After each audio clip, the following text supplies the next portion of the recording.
Okay, today's discussion will be on the Dhammadayada Sutta. This is the third sutta in the Majjhima Nikaya.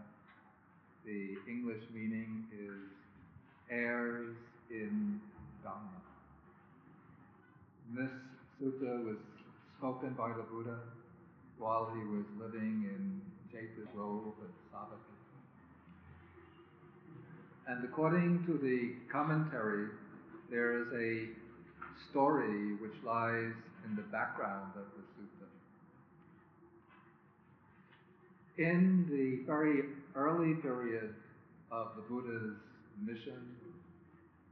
ministry, the monks would live very simple and austere lives, because the Buddha himself, when he went forth seeking enlightenment, he adopted a strict ascetic regime, and even though he abandoned this practice of self-mortification in order to adopt the middle way, but still, in order to conform to the conventions of the ascetics of that period, he himself lived in ultimate simplicity, and the early members of the Sangha also lived very simply.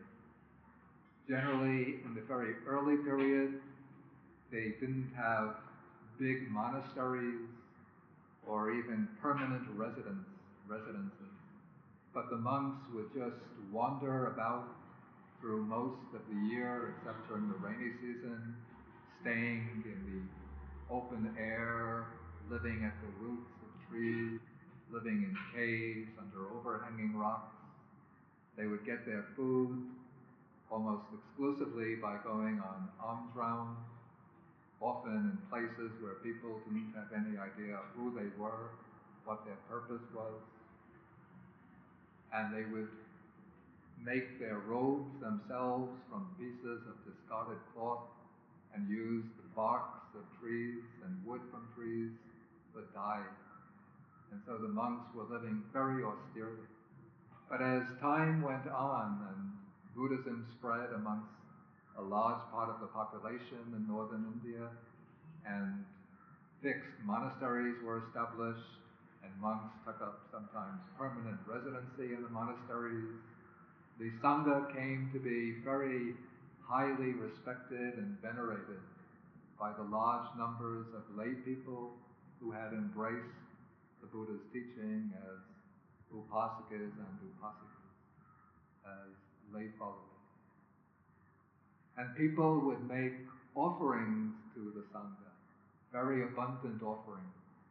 Now the rule was made that the monks didn't have to wear only robes stitched from pieces of cloth, but they could accept robes which were already nicely prepared by professional tailors, neatly stitched, beautifully dyed robes of costly material. Now they were given, as I said, big monasteries with all of the comforts and necessities of life. People would come to the monasteries bringing danas, or they would invite the monks to their homes for danas. And for the monks' refreshment, people would offer things like honey, molasses, soft drinks, fruit drinks.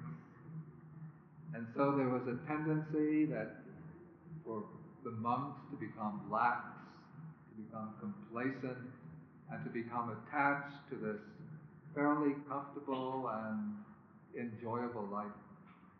There would even be numbers of young people who were just not able to succeed in the worldly life, and they saw that since they couldn't make do with their material needs in the worldly life, if they were to ordain and enter the Sangha, then they get at least the basic necessities of life through the offerings of lay people. And so the Buddha realized that this was posing a danger to the future of the sasana. He thought that even those monks who took ordination with a quite earnest intention, who were initially going forth in order to win the ultimate goal, once they became habituated to this life of support, of veneration, of honor from the lay community, then they might just lose sight of their ultimate aim and settle into this comfortable routine. And so the Buddha delivered this sutta expressly for the purpose of setting up very clearly, unmistakably, unambiguously the ideal standard to which the monks should aspire. He wanted to make it clear to them that their purpose in going forth is not just to become enjoyers, users of material things, but to become Dhammadayada, to become heirs to the Buddha's own Dhamma. The commentary says that the Buddha taught this sutta as a kind of full-length mirror that the monks could use for self-examination. They say that just as an ordinary person might have a full-length mirror, so if they are going out to some social function, they can look in the mirror, see whether they're dressed properly, whether the hair is neatly cut and combed, whether they've shaved everything properly, whether they look handsome, beautiful, whether the women have put the makeup on all properly, and whether the ornaments and jewelry, everything is on in the proper place. In the same way, the Buddha sets up this, or speaks this Dhammadayada Sutta to give the Sangha a kind of mirror in which the monks could examine themselves and see whether they're really properly fulfilling the practice and conduct of ascetics who have left the household life in order to win the ultimate goal, Nibbana. Okay, and so the Buddha begins the sutta by announcing to the monks, he says, "Bhikkhus, be my heirs in Dhamma, not my heirs in material things." And here we have two expressions, two ideas, which are contrasted to each other. That is, being an heir in the Dhamma and being an heir in material things. And so the Buddha's own property or legacy, we can say, is the Dhamma. The reason why he fulfilled the paramis or perfections as a bodhisattva over so many hundreds and thousands of lives was in order to awaken to the perfect Dhamma and then to confer that Dhamma upon the world so that others can follow that Dhamma and reach the final goal, reach Nibbana. And yet, as part of the heritage of the Sasana, there also comes along this legacy, you can say, or inheritance of material things. Because the Buddha himself, as the supreme teacher, the supreme field of merit, receives abundant offerings, then those offerings which are given to the Buddha overflow, one can say, to the Sangha. And the Sangha in turn becomes the supreme field of merit or offering. And the Sangha receives many material offerings.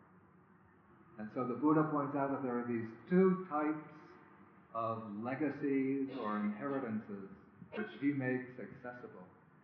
And he contrasts the two, and he urges the monks to pursue the first legacy, the legacy of Dhamma, not the legacy of material things. The commentary makes some interesting distinctions using Pali words, which I'll write on the board. Okay, the commentary says that the Dhamma legacy, or Dhamma inheritance of the Buddha, is twofold.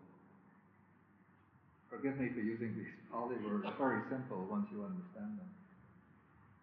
Okay, one is called Nipariyayena.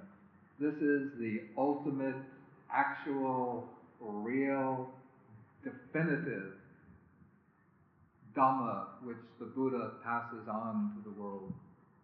And this Dhamma legacy are the four transcendental paths, the paths of stream entry, once returning, non-returning, and arahantship. And the four fruits of those paths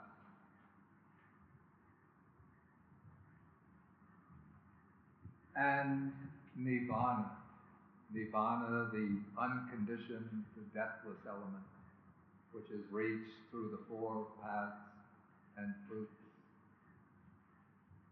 So what the Buddha is ultimately passing on as his legacy to the world are these 9 Lokuttara Dharmas, these 9 supramundane or transcendental states. The four paths, their fruits, and Nibbana. But in order to reap that ultimate or actual legacy, one has to take up the Pariyayena Dharma legacy. This is what you might call the expedient, the provisional Dharma. And this provisional Dhamma consists in the practices that one engages in order to reach the supramundane stages of deliverance. In other words, when we take up the observance of precepts, when one gives dana, when one observes the uposatha observances, when one listens to sermons on the Dhamma, studies the Dhamma, does any kind of service to others, when one practices samatha meditation, vipassana meditation, with the aim of reaching the transcendental Dhamma, this is the provisional Dhamma legacy. And in order to reach the ultimate Dhamma, the final actual Dhamma, one has to begin with these basic practices of sila, samadhi, panya, and all of the other practices, giving dana, even performing pujas. Everything can become part of the equipment or means for reaching the ultimate Dhamma if one does it with a mind aimed at ultimate deliverance, dedicating this merit, dedicating the mental exertion to the goal of Nibbana. And so when even a quite ordinary person takes up these basic practices, even just observing precepts, doing a little bhavana, maybe half an hour, 1 hour a day, but doing so with the intention that these practices will be conducing to reaching the ultimate Dhamma of the paths, fruits, and Nibbana, then that person is in some way partaking of the Buddha's legacy of Dhamma. The legacy of material things, this is called amisa dayaja. Amisa means material things, carnal things. This also has the 2 divisions. The ultimate or actual material things, those are the 4 requisites of life. Clothing or robes, food, a dwelling place, and medicinal requisites and refreshments. So one needs these four requisites, material requisites, in order to live. And so the Buddha didn't try to lay down rules for the Sangha saying you should go naked like the Jain ascetics or the Chaitanya ascetics. But he allowed the monks, in fact he made it mandatory for them to use robes which will fully cover the body. He didn't say that you should live only in the forest, taking fruits that fall from the trees, or eating only what you get on alms round, but he allowed the monks to accept invitations to meals, to receive offerings of dana brought to the monastery, to partake even of quite delicious food. He didn't make it obligatory for the monks to live only in the open air without any shelter, but he allowed them to have temples, monasteries, cottages, sometimes even quite palatial dwelling places. Okay, so these are the four actual or ultimate requisites which everybody needs in order to live. But the Buddha again emphasized that the purpose in the monk's life is not to complacently enjoy these material supports, but merely to use them to keep the body in good health as a basis for striving for the spiritual goal. Okay, then the expedient was called the Pariyayena Amisa legacy. These are practices aimed at gaining a good rebirth, practicing offering dana, performing pujas, observing precepts, observing the Uposatha day, even doing meditation to reach the jhanas, but not with the aim of gaining nibbana through these practices. But the person undertakes these practices clinging to the punya, to the merit, in the hope that this merit will bring favorable rebirths in the human world and in the celestial planes.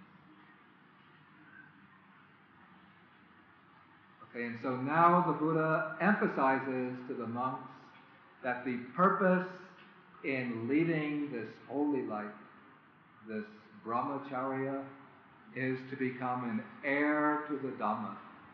That is, to undertake the expedient practices that will bring them to the ultimate legacy, the attainment of the paths, fruits, and nibbana.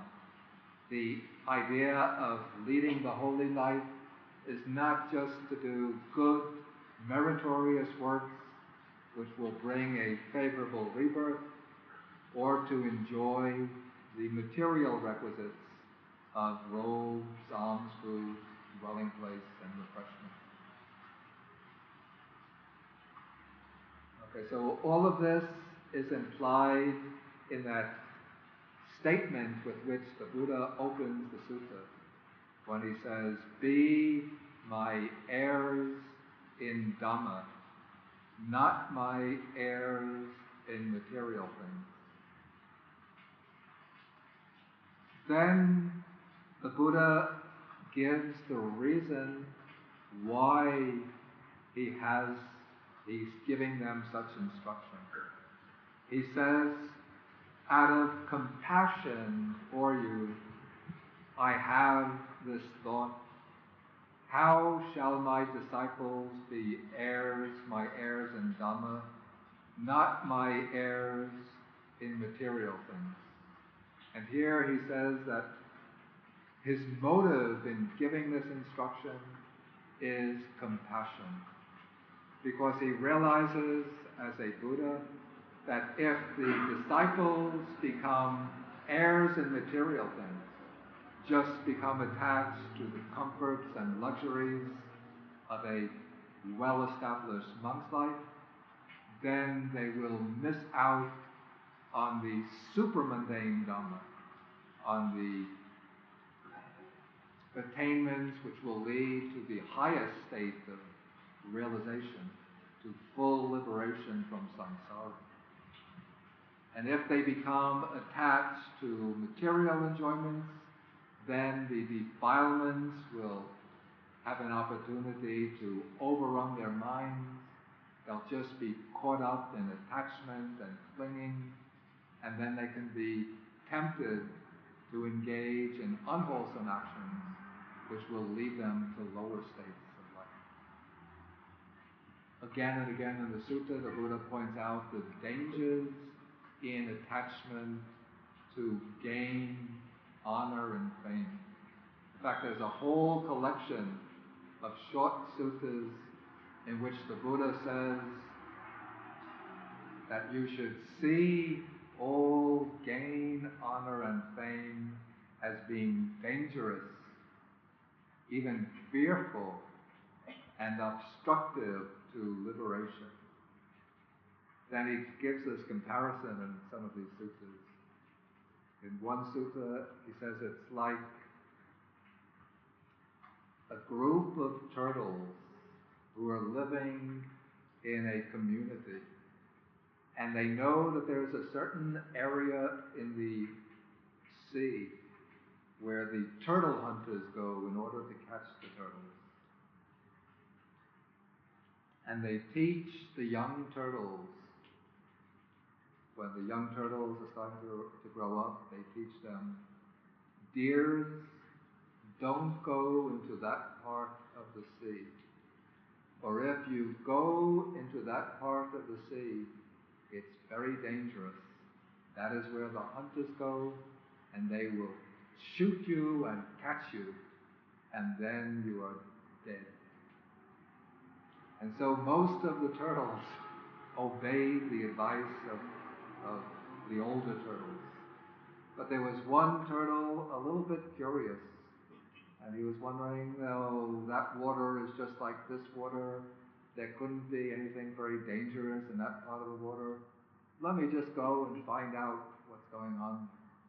And so he swam over into that part of the water, and then a turtle hunter in a boat above the water saw this little turtle swimming there, and he took a harpoon and threw it, and the harpoon struck the shell of the turtle, the little turtle.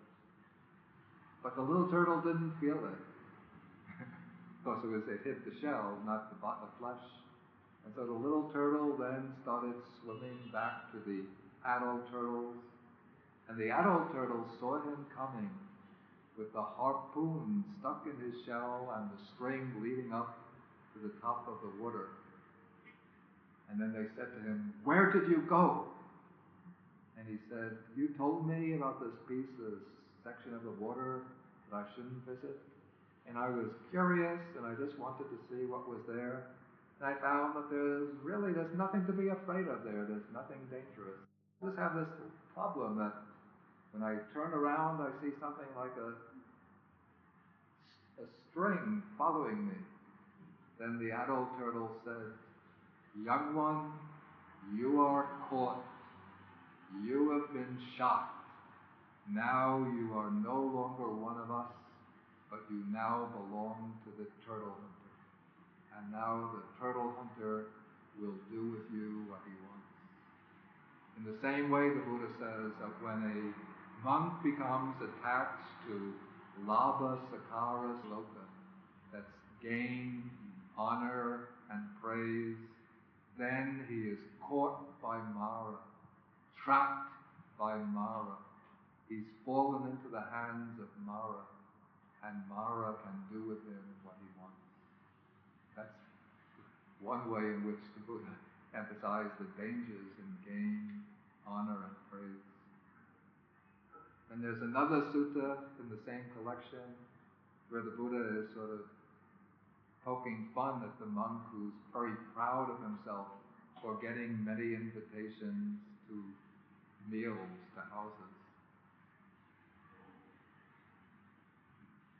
He says that There's a kind of beetle that one sees, and I see them even in Udawatakele. It's called the dung beetle. It eats dung, it lives on dung, and you see it carrying and pushing little pellets of dung. And so the Buddha says that we might have a dung beetle, which is eaten, it's full of dung, it's filled with dung, and it's pushing a pellet of dung, and it's looking down at the other beetles and saying, these beetles haven't eaten their full of dung, they don't get a regular supply of dung, they don't have a big hoard of dung, but I do. So I am better than these other beetles. The Buddha said, like, this is just like a monk who is attached to gain, honor, and fame, and he goes from house to house getting invited to meals, and he goes about thinking, I am a meritorious monk. I am well endowed with merit.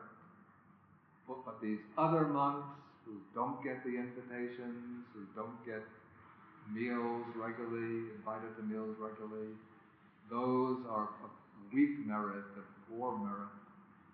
And so the Buddha says that this monk is just like the dung beetle, who's proud of his sash of dung.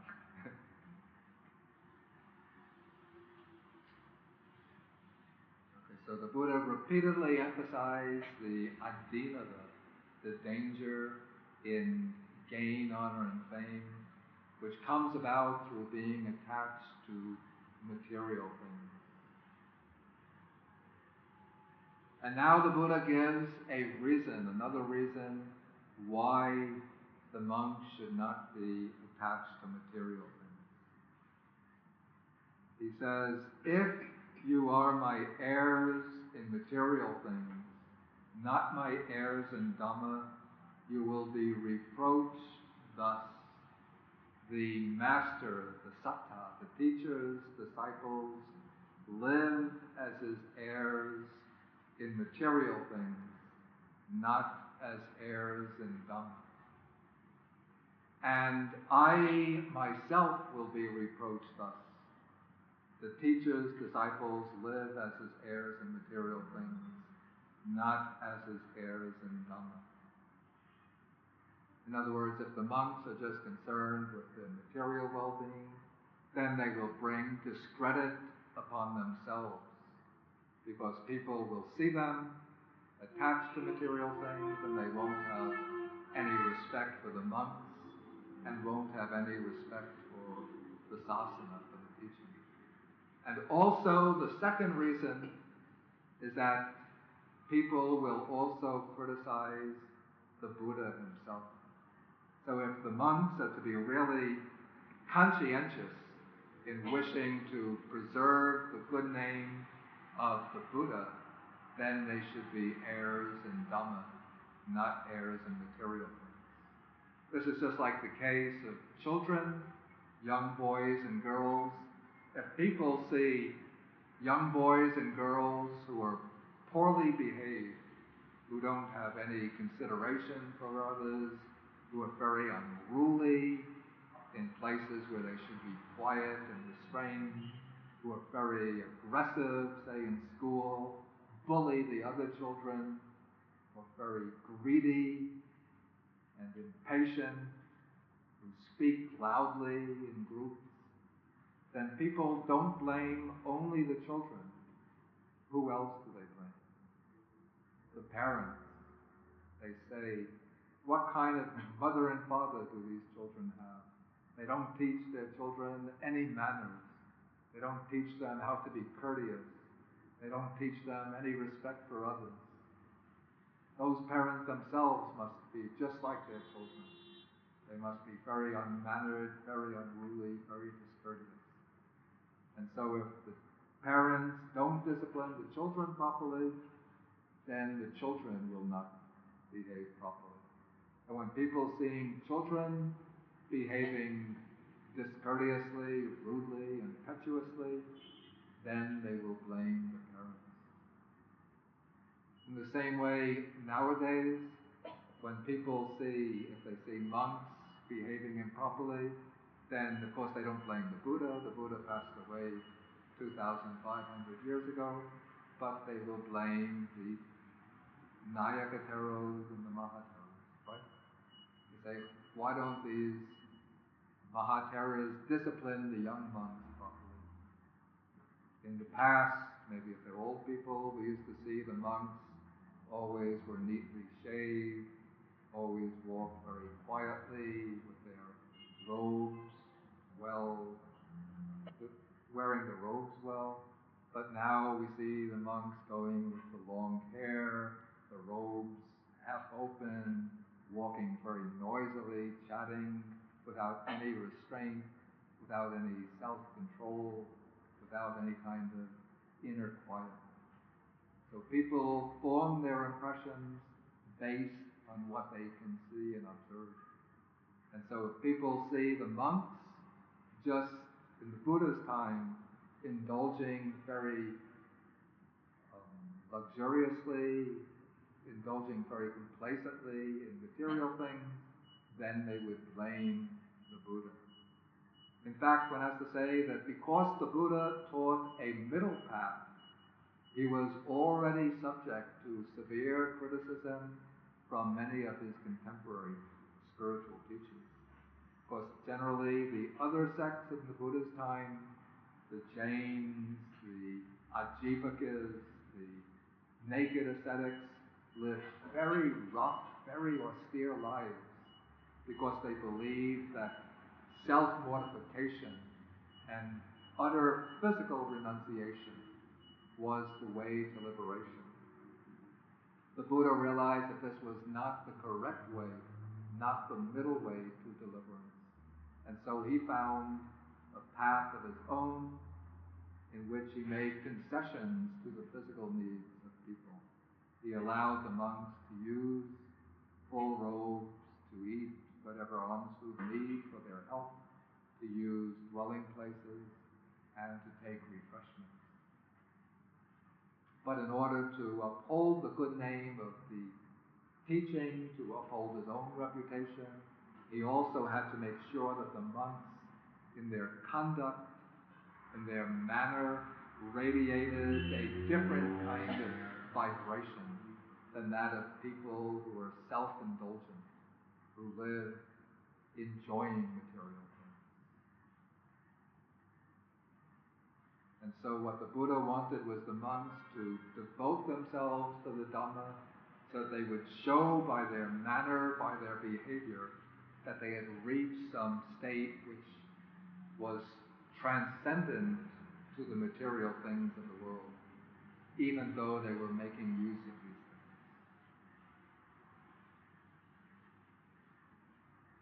things. Okay, so the next paragraph just states the positive side. If you are my heirs in Dhamma, not my heirs in material things, then you won't be reproached and I won't be reproached. Instead, people will praise the Sangha and they will praise myself, enlightened one, and they will praise the Sasana, the teaching.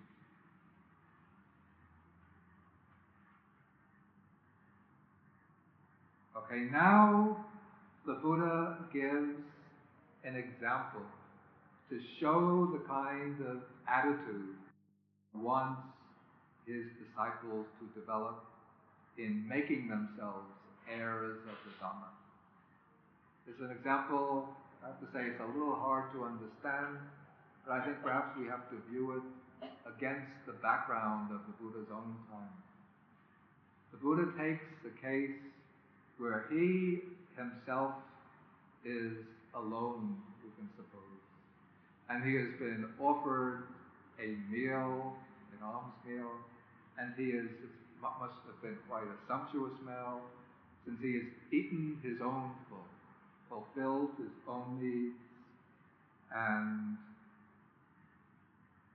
there is alms food left over, which, if nobody is to take it, would be thrown away. Okay, then two monks appear on the scene. Both are weak and hungry. Maybe they didn't eat all day and they didn't have anything in the morning. Maybe even they were traveling, so they didn't eat anything the previous day. And then they arrive on the scene, and it's still the forenoon, so there's no worry about taking food beyond the noon hour. And so the Buddha tells them, he says, I have eaten and taken what I need, and there is alms food left over, which would otherwise be thrown away. Eat it if you like. If not, then I shall throw it away, where there's no crops growing, or I will drop it into water. Okay, now of these two monks, one of them thinks, I'm hungry, and there's this alms food left over, and the Buddha has invited me to eat it. But the Buddha has also taught that we should be his heirs in material things, not his heirs. The Buddha has taught that we should be his heirs in the Dhamma, not his heirs in material things. And this alms food is a material thing. It's amisa. So if I were to take it and to eat it, then I would be an heir in material things. So he thinks to himself, let me pass by this food, refuse to take it, and just endure my hunger and my weakness, and I will still devote myself, even though I'm hungry and weak, I will devote myself to the practice of the Dhamma. Okay, so this monk makes this decision, and he politely rejects the Buddha's offer of the food, saying, I don't need it, Venerable Sir, I'm quite all right, even though it's not quite true. Well, but he came to practice this endurance, to bear up his hunger, realizing that the next day he will be able to go on alms round or receive some food offering, and then he could still his hunger. But the other monk has the same realization that this food has been offered to me, given to me by the Buddha, and I'm hungry and weak.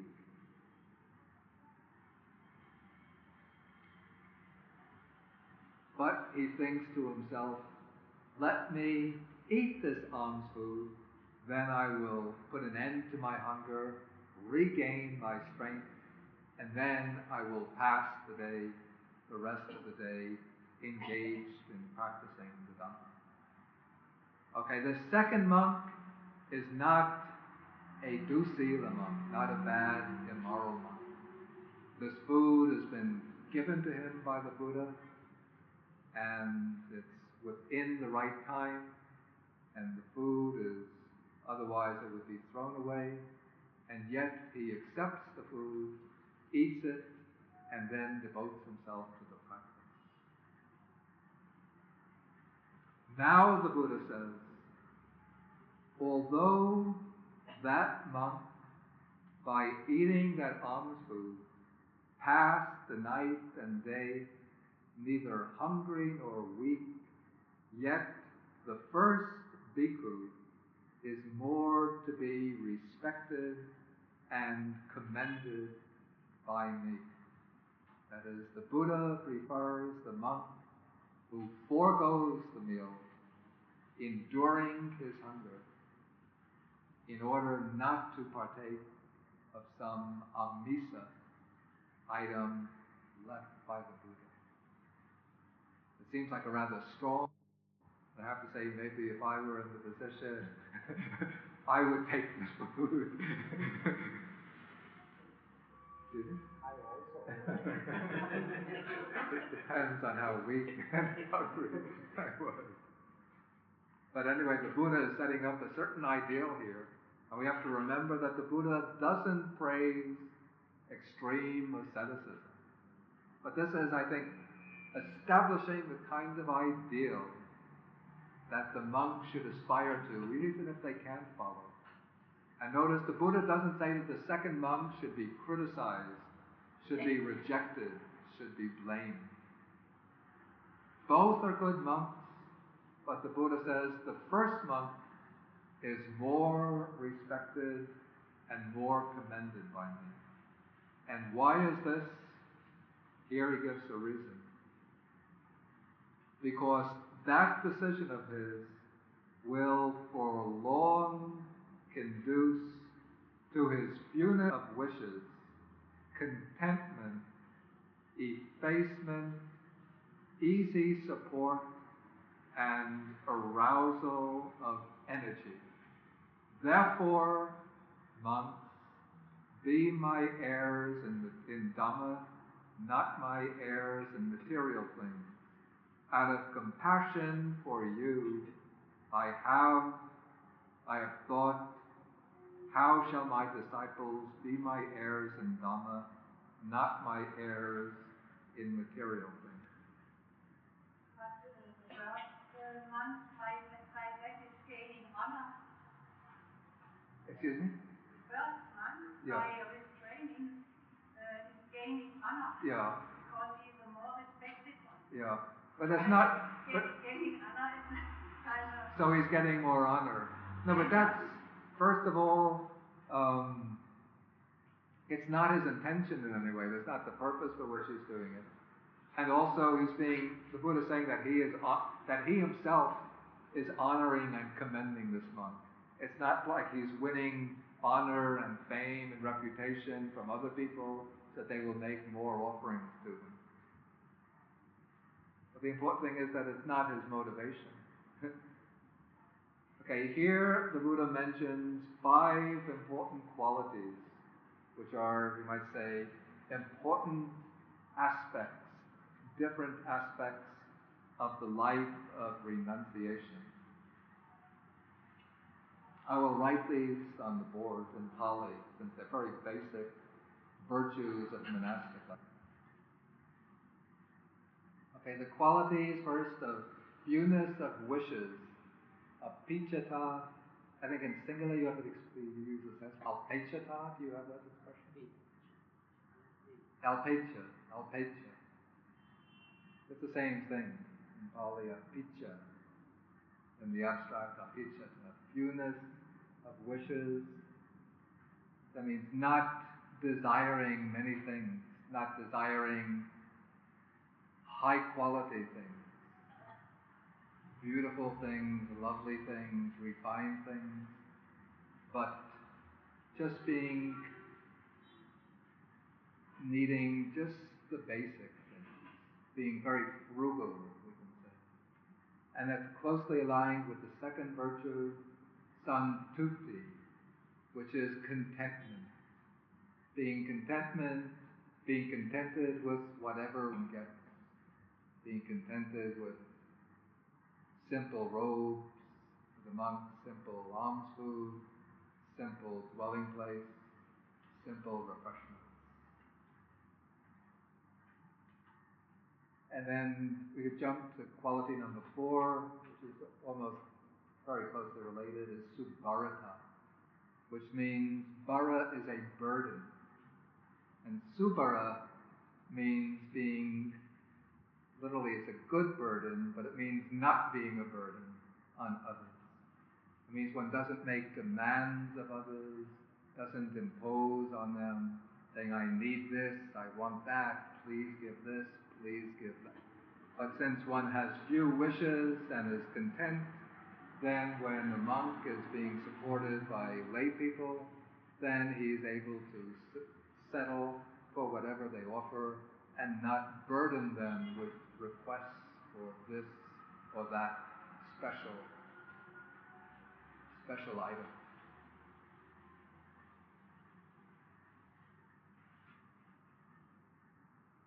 Okay, and these 3 qualities, 1, 2, and 4, are aspects of sila, of good behavior. but they represent a kind of internalization of sila, where the sila is beginning to impact on the mind, so that now it's the mind governed by this restraint, which is being cleansed of excess of desire, abundance of desire, being cleansed of discontent, of being unhappy, dissatisfied with what one has. And the mind is being cleansed of this demandingness, which makes the person a burden on others. Okay, the quality listed here in Pali is called saleka, effacement or erasing. That's what it means literally. It's erasing, removing defilements from the mind.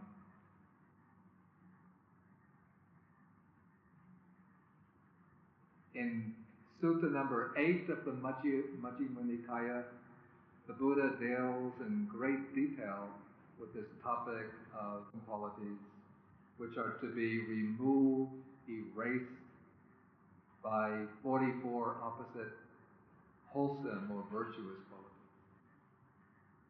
And so in this case, with this monk who bears the hunger, we could say he is removing the quality of, say, impatience, the quality of being discontent with his situation, learning to develop patience, the ability to endure hardship. And then it conduces to 5, the arousing of energy.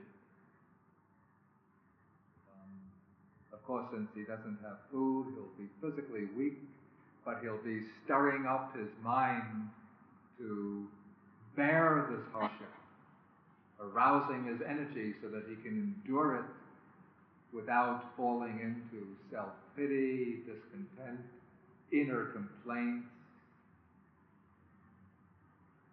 mental commentary. But he just recognizes, okay, I missed my meal for today, and he applies himself to the monk's practice, to the meditation practice, even though he might not be able to make his firm progress because his body is weak, as he would if he had a meal, but this will help in the task of removing craving from the mind. Since if he's able to endure one day without food, then he can endure other situations which will also be difficult. It is also for these same, in order to develop these same 5 qualities, that the Buddha recommended ascetic practices. But maybe as time is running out, I won't deal with those now, but I will deal with those maybe next week. Okay, maybe we will stop the discussion here now, and then if there's any questions, any comments, please feel welcome to make them. Particularly, I'm interested to know what you think about this comparison of the 2 monks that's given.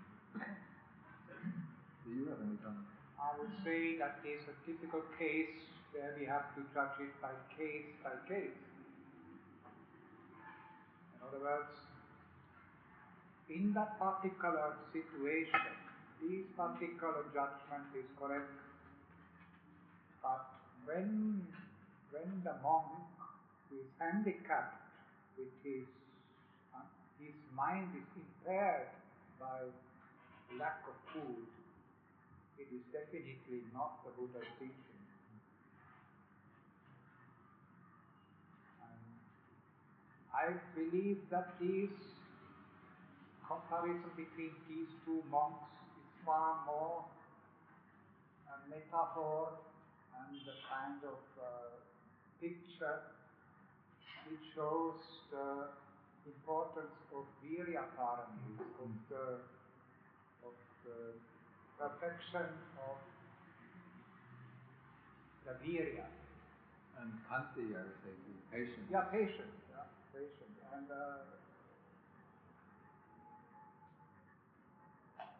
the other monk has missed that point, maybe, but one cannot blame him.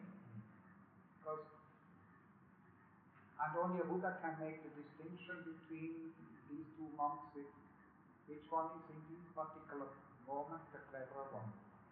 Because the judgment could be opposite if the situation would be different.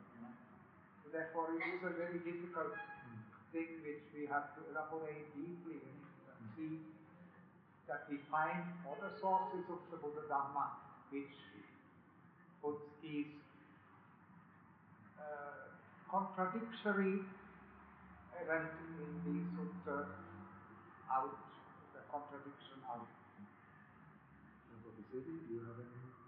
No, it's just that the Venerable said that it's a metaphor. The actual there's a certain illogic in the story itself because the Buddha has allowed food as one of the 5 requisites. And the time is valid, it's before noon, and these monks are actually weak. They need food. So it isn't logical that they should be expected to refuse food. So like the next day, they might as well refuse food again. They shouldn't refuse food the next day. The situation was a very valid situation. But the monk that refused the food, he had the thought in his mind, which was exactly identical with what the Buddha is teaching at this particular moment. Exactly. The teacher is our heir, we are heir teachers Dharma of non-material things. So in a way it's a kind of a caricature, a symbolic story, not a real situation. It's just to emphasize the point that the monk here shows endurance, so that he is more inclined towards Dharma than material things. So it's not to be taken literally, but just as an emphasis of this quality of endurance.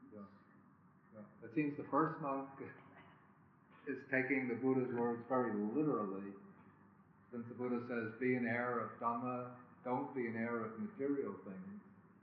Of course, by this the Buddha means that the monks shouldn't be attached to material things. Not that they shouldn't make use of the basic material things, robes, dwelling, and so on. But the first monk has taken that very literally. Okay, the food is a material thing, namisa. The Buddha is giving me his leftover food. I should reject this because this is a material thing coming from the Buddha. But anyway, here the Buddha is setting up a kind of deal showing that the monk should really be devoted primarily to Dhamma and just make the material things a foundation or basis for pursuing the Dhamma. There I said a person coming to listen to the Dhamma. Exactly, that's the good example. First he's Right. That's the famous story. That's the famous story. That one can teach the Dhamma to a hungry man. When the Buddha was preaching one time, there was a cowherd who came late, and he missed his noon meal, and so the Buddha asked the monks to give him the leftover food, and then after the cowherd ate, then the Buddha gave his sermon. Maybe that story counterbalances this example. Far-reaching consequences of this. Way of thinking, the first one. It reminds me of a famous Gata in the Atharva fair. They are describing the noble virtues of the under. Ye Supayutta Manasa Dharanena Vikramino Gotama Sadhanamhi Ye Bhakti Bhakta Amatam Vidaiha Bhakta Buddha Diputi Punyamana Idam Sanghe Radanam Manita Etena Sanjena Sivastivoti. Sattva Buddha Vibhuti Mujjamana. Yeah. That first monk, we have again very nice state, but it takes Nibbana. By moving this being, which kind of and hunger, with a determined mind, Manasa Chalena, with Kamino Bodha Madhavati, he entered the sadhana, a determined mind. He Bhakti Bhakta, he Sarvatangaya, he's approaching the realization of Nibbana. Sattva Buddha Vibhuti Mujjamana. So, Bhakti has got attained some higher state for his state Nibbana, and he's enjoying real life. Mujjamana, that farm of feeling and nobler, and having to be. But then can't it be self-mortification? It is very hungry, not eating any extra food. And Buddha has said self-mortification is not the way to attain that. Yeah, but in this case, you mean the first monk who rejects the food, it wouldn't really be self-mortification. Because just to pass one day without taking the meal, it's not going to debilitate the body so much. That is where the case-to-case comes into play, no? It depends on the... Any further questions? Narayana stage when in practice, the mind should be aimed to Nibbana. How is it possible to aim the mind to Nibbana without knowing Nibbana? One has an idea. One has the idea that one wants to gain deliverance from the round of existence. And so one practices with that intention in mind. One knows what Nibbana is not. In other words, the aim of practice is to fulfill the goal of the teaching, the ultimate goal. The contrast is between one who practices, the practices that they undertake are the same, or at least to a large extent of the way they are the same. But one person is practicing with the aim of reaching, maybe he doesn't know 100% exactly what enlightenment is, what Nibbana is, but he knows that the Buddha has taught this is the goal, Nibbana, the destruction of greed, hatred, delusion, liberation from suffering, the highest happiness and peace, the end of the round of rebirth. And so with that idea in mind, one practices, one engages in these practices. Another person maybe hears about Nibbana, arahantship, enlightenment, but he's not really so interested or keen on that. But he believes principles of karma and rebirth and engages in these practices with the intention of reaping a favorable rebirth. But now the person who engages in the practices aiming at Nibbana is still generating merit, which will conduce to a favorable rebirth. So that person doesn't really have to worry so much about the mode that rebirth will take. He doesn't have to become afraid, well, if I'm aiming at Nibbana, I'm going to miss the opportunity to get a human rebirth or a celestial rebirth. Maybe I'll be reborn as an animal or a hungry ghost. No, the person will also be generating even more merit. But the merit it will produce its mundane fruits, a favorable rebirth, good and under good conditions, but it will also have a direction beyond a favorable mode of rebirth, pointing towards the ultimate, towards Nibbana. Taking a practical Excuse me? looking at it from practical point of view, it seems the first month had some assurance that he would have a dharma the next day. Otherwise, he would have taken it, he would not want to collapse. Yeah, that is, one has to assume that the monk is just going to bear this hunger for one day and night. that not the next day he will be quite sure having his meal. Okay, I think we'll have to stop now and then finish. This is the next one. Please consider supporting Dharma Seed with a year-end gift. Your donations allow us to offer these teachings online to all. Visit dharmaseed.org/donate to learn more. And thanks.